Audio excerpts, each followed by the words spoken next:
O que acontece no Piauí. Nós acabamos de eleger um operário e elegemos uma pessoa também de classe média, baixa, um funcionário público que não tem tradição na política, nem pertence a nenhuma família, Sim. ou nenhum resquício dessa família, de famílias tradicionais do Estado. O que nós podemos esperar? Nós realmente estamos vendo um novo Brasil surgindo, ou nós estamos apenas enfrentando uma fase passageira, um momento na política brasileira? No mundo inteiro há uma grande tendência, o progresso social e o progresso moral, inclusive na política. Os políticos tradicionalmente foram sempre considerados, até nos Estados Unidos, numa pesquisa, eles lá consideraram as profissões com maior número de desonestos: a política, o jornalismo e a advocacia. Pois bem, isso está mudando. Isso está mudando. No Brasil, pela primeira vez, nós tivemos um presidente que foi afastado, tivemos senadores, deputados sendo julgados, ex-prefeitos, ex-governadores. Então, está havendo um progresso moral e um progresso social. Para o Piauí é uma oportunidade única, não? Um presidente do mesmo partido, com um canal direto com o governador, um governador que entra legitimado por uma grande maioria, sem compromissos partidários. Se eu pudesse dar uma receita ou dar algumas opiniões, você sugeriria o quê? Não, ele é muito competente, mas fazer política é isso. É trabalhar pelo povo. Eu já sei que o senhor sugeriria, por exemplo... Trabalhar honestamente. Não admitir que ninguém seja desonesto. Os desonestos devem ser afastados. E ele, por exemplo, tem uma oportunidade de contar com um correligionário na presidência da República, que dará ajudar o Piauí e ajudar o governador do Piauí. Então, eu acredito que, e com a nova mentalidade que está surgindo, os interesses nacionais, acima de tudo, os interesses estaduais, municipais, não é a política partidária que vai impedir isso. Então, eu acho que os outros candidatos todos deverão colaborar. Mas eu sei que o senhor é a favor da divisão do Estado, da criação do burguês. Eu sempre disse que eu sou do Norte. Uma vez me pediram para eu liderar essa luta no Piauí. Eu não posso liderar, eu sou do extremo norte. Agora, o que eu acho é que nós, no Piauí, devemos fazer como os goianos. Devemos respeitar a vontade da outra parte. No Goiás, a parte do norte. Então, nós, os nortistas, devemos respeitar. Os sulistas é que vão decidir isso. Se eles quiserem criar o Estado, devem ter o nosso apoio. Eu perguntei aos produtores de soja lá na região do Cerrado o que eles esperavam do novo governador. Incentivos fiscais, energia elétrica. Um da família Bertolucci, que é um pioneiro gaúcho, me disse: nós precisamos de 3 coisas: estrada, estrada e estrada. Quer dizer, não seria talvez tão necessário dividir, mas que houvesse uma aplicação, uma preocupação, um projeto para o sul do estado, que parece ser a redenção econômica da região. Eu inaugurei a primeira estrada de Oeiras a Simplício Mendes. Construí e inaugurei. Eu completei a estrada de Gil Goés a Corrente. Eu iniciei uma estrada indo até, de perto de Floriano, de Jerumenha, até.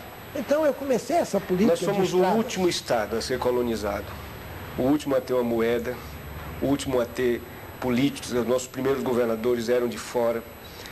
Nós somos o estado ainda com o maior número de analfabetos. Em alguns lugares não existem estradas, alguns estão sendo feitos. Agora a população do Piauí toda é quase igual a de Fortaleza. O que o senhor acha? O que tem atrapalhado tanto o nosso desenvolvimento, que está demorando tanto a chegar? Em primeiro lugar, a mentalidade dos governantes. É preciso que os prefeitos e os governadores trabalhem pelo progresso, pelo desenvolvimento econômico e social,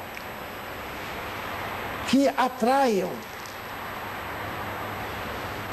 empresários para que realizem obras lá e que tenham algum prestígio, consigam se impor junto ao presidente da República, para também. São os senadores, os deputados federais e o governador, todos devem lutar, pleiteando recursos. Eu fui o primeiro congressista a conseguir recursos para a barragem de Boa Esperança. Eu fui o primeiro congressista do Piauí a conseguir obras, com verbas para o início das obras do Porto Marítimo. E essa questão do porto, por exemplo? O porto trará um grande progresso ao Piauí, mas fazem é rir. Mas é possível ainda? Claro, todo estado, todo país marítimo, todo estado marítimo tem porto. É o subdesenvolvimento que faz com que o Piauí, o Ceará agora já tem um segundo porto, Pernambuco um segundo. Nós não temos porto, é uma tristeza. Também tem um pouco de culpa, talvez, da nossa classe política, não? Eu não quero falar, mas eu estou dizendo mas eu queria uma opinião sincera sobre a nossa... Eu estou dizendo que eu fui o primeiro congressista entre senadores e deputados a incluir no orçamento verbas para projeto, estudos, projeto e início de obras do Porto Marítimo. Depois houve um equívoco. Um governador, talvez de boa fé, acredito, abriu uma concorrência. Uma firma do Ceará ganhou, essa firma até hoje não colocou uma pedra no porto. E o que é estranho, não houve a rescisão do contrato, nem até hoje ela não foi acionada para responder pelos prejuízos. Nós devemos imediatamente, eu estou fora hoje da política, rescindir esse contrato para que os deputados e senadores possam continuar concedendo verbas orçamentárias para as obras do porto. Bom, 80 anos de idade, né? 50 desses dedicados à política, mais de 50. Chover, as mudanças, olha para o Congresso, morando na capital federal, olhando para a perspectiva de mudança no Estado. O que é a nostalgia de um político que abandonou a carreira? Não, abandonou porque tudo tem um término. Chegou o momento, eu achei que o momento de começar fosse aquele. Muitos acharam que foi cedo demais. Eu acho que agora, em janeiro de 95, eu terminei. Sobretudo por motivos de saúde. Mas é uma decisão dura, né? Uma decisão... Não, compreendi, aceitei as coisas, não é? A gente tem que aceitar os fatos, a realidade. Eu já havia trabalhado muito, poucos políticos passaram tanto tempo, foram eleitos tantas vezes, por que eu ainda queria mais? Então deixei, graças a Deus, olho para trás e deixei alguma coisa, algum exemplo. O senhor foi citado no episódio da prisão do líder estudantil Onestino Guimarães. Recentemente, a Embrafem lançou um documentário sobre a obra dele em que ele conta que foi protegido e que ficou escondido no seu apartamento no Brasil. O senhor lembra desse episódio? Me lembro perfeitamente. Eu sempre fui contra a ditadura. Todas as ditaduras, principalmente as no Brasil. E sempre procurei ajudar os perseguidos, porque eu fui um perseguido político. Passei maus momentos. Perdi o meu mandato, saí da minha vida pública, eu era um político, não pude reassumir o cargo que eu conquistara mediante concurso. Ele procurou, Onestino? Ele propriamente, ele chegou a mim através de pessoas amigas, parentes. Eu disse, pode vir, que aqui terá acolhida e nós o protegeremos. E ninguém sabia que ele estava lá? Não, ninguém sabia. Quanto tempo? Eu estava correndo o risco de ser preso, ser considerado subversivo. Não, eu já tinha perdido o mandato, já tinha sido cassado. Quanto tempo ele ficou lá? Hein? Quanto tempo? Olha, eu agora estou em dúvida se eu já tinha perdido o mandato. Eu não me lembro bem a época, mas o que é fundamental é que, se não tinha perdido o mandato, eu estava arriscando o meu mandato. Ele ficou lá há algum tempo, depois ele saiu.